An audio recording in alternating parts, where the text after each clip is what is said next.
We talk here at Nomad Capitalist about two different ways to take advantage of the stuff we talk about. There's the plan A, which is what are you doing today to lower your tax rate today, to live the life that you want today. There's also the plan B, which is what are you doing to protect yourself in case something happens, in case tax rates go higher, or the government does something stupid, or they try and take all your money, or you just want to live in Europe 10 years from now. And I think no matter which one fits you, what I always find intriguing is watching people sit and say, yeah, I love that. I'm doing that next year. Here's the thing. As someone who has been successful at this now for 13 years and who's had more success each year, who's gone on to get multiple citizenships and lower my tax rate to very, very low and build an investment portfolio around the world, I've had more success exactly when I started doing more, to the point where now my biggest successes are, oh yeah, that meets the criteria, great, do it. Where do we send the money? Oh, that's the passport? Great, what do I have to do? Here's the forms, I'm going to the doctor today. The next year thing doesn't even register with me so much anymore. And why I think this is important to share is because if you're looking for an insurance policy, you can't buy insurance after you're already robbed. You can't buy insurance after your house burns down. You can't buy insurance after the car crash. And I think a lot of people look at this stuff as a way to have an insurance policy. It's diversification. The US dollar, who knows what happens? It's probably not going to zero with a bullet, but could it weaken? Or could some other currency do better? Okay, let's have a bank account somewhere and let's hold other currencies. Let's have some cryptocurrency. Let's have some gold. Let's protect ourselves, right? Let's use some of those currencies in other countries as a way to get residence, as a way to facilitate opening bank accounts that our assets are protected. They're a little bit further away from harm's reach, from someone coming and pushing the wrong button and taking our money. Let's have a residence permit, have a place to go and live. Let's have a passport to protect ourselves and have citizenship insurance. But here's the thing about all of that, and real estate investments too. Let's diversify. Here's the thing about all this kind of diversification and all this insurance. At the heart of it is you're making sure nothing bad happens to you. But you don't know when something bad will happen to you. You have no idea. When the people in like Greece or Cyprus couldn't get their money, they didn't put a notice out, 90 days from, hey, listen, 90 days notice, just so you know, the ATMs won't work for a while. It just happened. When countries went and raided their pension funds because, hey, we need the money, they didn't give anyone notice. People have criticized me. They said, Andrew, not putting money in your IRA or your 401k in the United States, you're wasting free money. Yeah, well, when the government can come in and your money's a sitting duck and they can take it whatever they want, you're not really protected.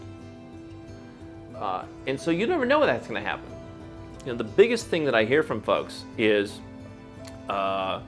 when things get bad enough, I'll think about it.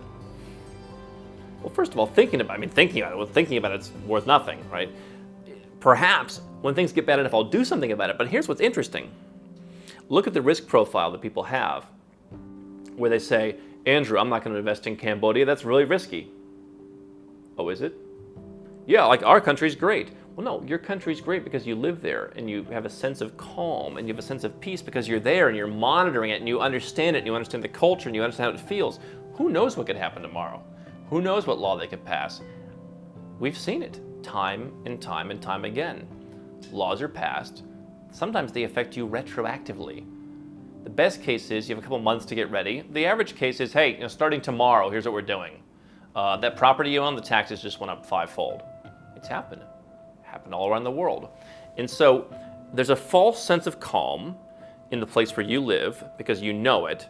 There's a false sense of chaos in the places where you don't live and you don't know, even though investing in the city center of Phnom Penh, Cambodia at $1,000 a meter to me is far less risky than investing in some suburb in Sheboygan or in Adelaide or in Timbuktu, where maybe they have to come in and build a highway and they're going to take your property and pay you less than fair market value, and who knows what could happen. Oh, and by the way, if there's a housing market crash, no one wants to live in this distant suburb anymore.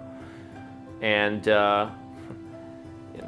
and if your tenant doesn't want to pay the bill, they can because there's so many regulations. But you live there, and so you know it, and it's normal, and that's comfortable, and just how it is. But understand, you can't buy insurance policy after your house burns down. Now, if you're one of the many people in the world who are living paycheck to paycheck and don't have $500 for an emergency, then I suppose this probably doesn't apply to you.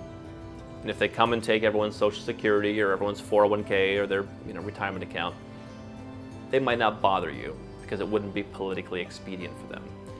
But if you're the kind of person that we talk to, if you're the 7-figure or 8-figure entrepreneur, if you are independently wealthy, then insurance in this world where wealthy is out of vogue, where politicians use you and your money as a bargaining chip to get votes, insurance is important.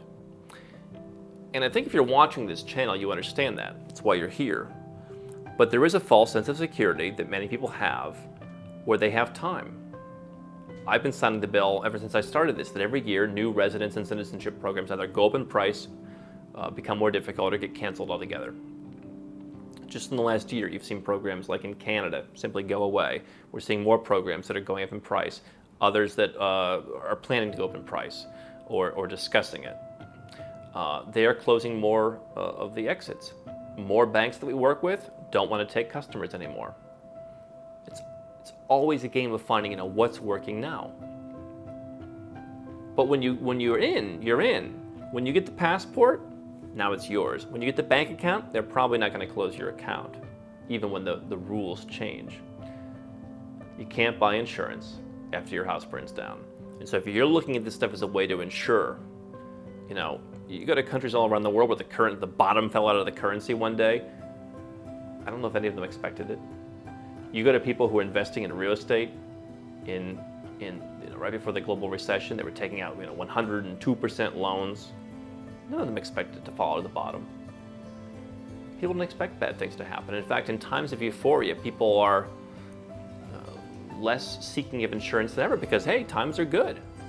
But you can't buy insurance after the house burns down. You can't buy insurance after the car crashes. This is my plea to you. If this is serious to you, if you believe that having sane diversification of your money, having money in different jurisdictions, maybe some of it earns a higher return, maybe some of it's just in a safe place. If you believe that makes sense, if you believe having a second passport makes sense to protect yourself no matter what happens against one government and their whims, if you believe that owning real estate makes sense to protect yourself against economic turmoil in one country or the next recession, you want to have different kinds of real estate and other assets that are immune from some of those circumstances. If those things make sense to you, then my question is, why not now? My question to you is, why not do that now and have your insurance in place? My question to you is, would you drive a car that wasn't insured thinking, hey, you know what? I'm probably not going to get in a crash today or this week. The crash will happen later. I'll buy insurance if I feel that my risk of having a crash is higher. But when you're speeding down the highway and some guy's coming and swerving around, you can't call the insurance guy and buy insurance. You have to be prepared. This is my plea.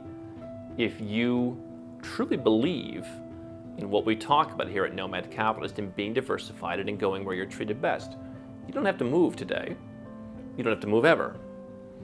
You don't have to send your kids off to some weird school in another country. You don't even have to change your lifestyle much at all.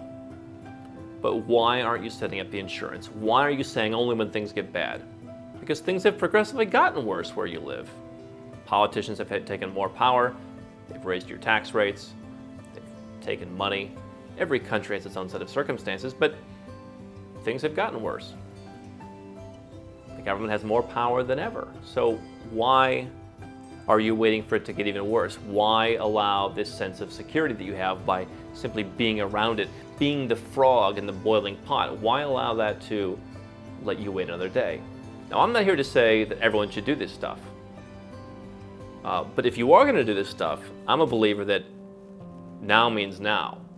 I talk to people, and I've been, ever since I was 8 years old and going door to door selling magazines, I've been selling stuff. And so I know, talk to your wife. I'm going to talk to my wife means you don't want to do it. And you just can't say it. I get it. It's nothing new to me. And that's fine. I'm not trying to tell you you have to do this. What I do want you to do is have an honest conversation with yourself and ask yourself, if I need it, let's do it. And now means now. Not tomorrow, because tomorrow, it's your kid's birthday party. And not next week, because, that's when, you might get sick and have a fever. And not next month, because that's when the big promotion at work comes and you'll be busy. Now means now. What are you doing right now in this moment to solve this problem? Or what are you doing right now in this moment to say, I don't really have a problem, I just like to complain. I just like to complain that Obama is terrible, or the current administration is terrible, or the next administration is going to be terrible, or whatever it is. Either it's worth doing, or it's worth admitting, this is just fodder that we discuss. It's fun, it seems kind of sexy. It feels good to complain, there's a catharsis to it. It's one or the other. It's either worth doing, or it's not. My goal is to guide you to one or the other. How can Nomad Capitalist help you? 4 ways. Number 1, subscribe to our channel and click the notification bell to make sure you get our new video every day. Number 2, get a copy of Nomad Capitalist, the book. You'll learn a lot of my personal experiences over a dozen years of studying this stuff, as well as exactly some of the strategies that you can use to build your Nomad Capitalist plan. Number 3, if you're not sure where to start, but you want to come and learn from my team and I, you want to come and mingle with like-minded people, learn more about our live conference, Nomad Capitalist Live. It's coming up soon. And number 4, if you want some help right now because you've got a burning issue, you need something solved, you want to lower your taxes, get a second passport, or build the Nomad Capitalist lifestyle of your dreams, go to nomadcapitalist.com and click on Become a Client.